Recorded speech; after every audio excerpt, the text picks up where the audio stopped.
One of the things that is always unfair in this comparison is people talk about how much energy it takes to train an AI model relative to how much it costs a human to do one inference query.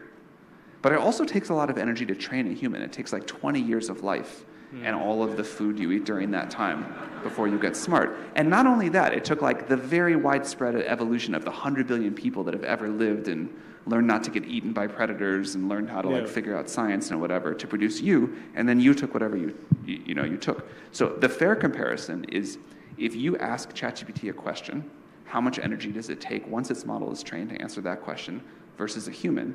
And probably AI has already caught up on an energy efficiency basis measured that way. Wow. Welcome to A World with AI. Today, we are diving into one single explosive comment from one of the most powerful figures in tech, a comment that absolutely ignited a firestorm over AI, energy, and, believe it or not, what it even means to be human. All right, so it all kicked off with a pretty simple question, right? People are looking at these massive AI models and asking, where's all the electricity coming from? The energy demand is under a huge microscope, and the whole industry is kind of on the defensive about it. And in response, OpenAI CEO Sam Altman, he comes out with a defense that literally no one saw coming. Instead of just giving us numbers about data centers, he completely reframes the whole debate.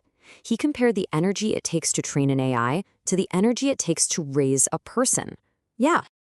So his point was basically that it's unfair to just count the energy AI uses for training without also counting all the energy, the food it takes to train a person.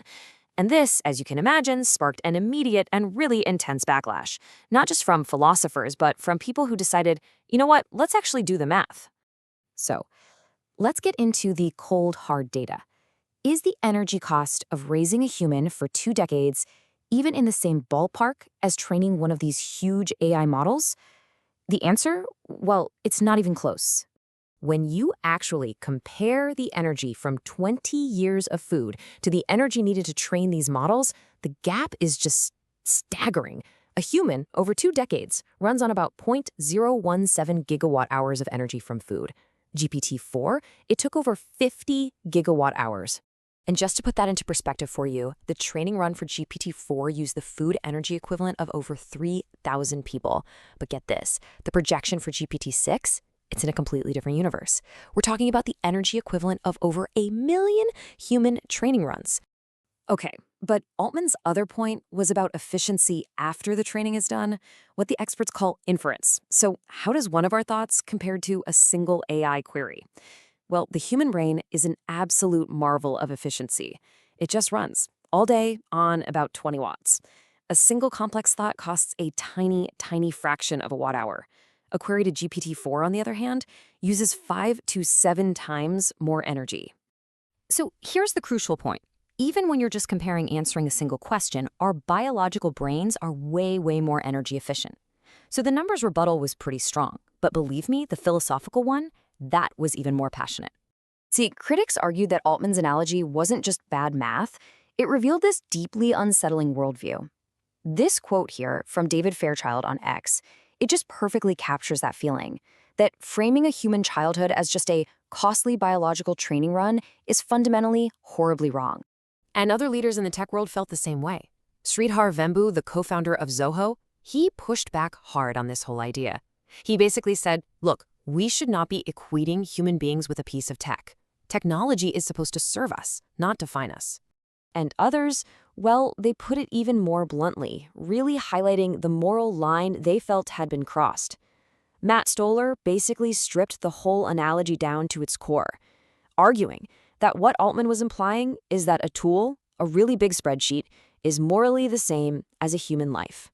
And all of this backlash gave a name to the central issue critics had with this logic: anthropological smuggling. The idea is that this comparison isn't really about energy. It's about smuggling in a whole philosophy that just reduces humans down to our usefulness, treating us like inefficient meat computers. So you have to ask, why would Sam Altman even make such a controversial comparison to begin with? It's because the underlying problem, AI's astronomical and just rapidly growing demand for energy, is very, very real. He was trying to normalize a number that is becoming almost too big for us to even wrap our heads around. I mean, The reality is that the energy needed for cutting-edge AI is just exploding at an unbelievable rate. GPT-3's training used about 1.3 gigawatt-hours. Then GPT-4 jumped that by a factor of almost 50.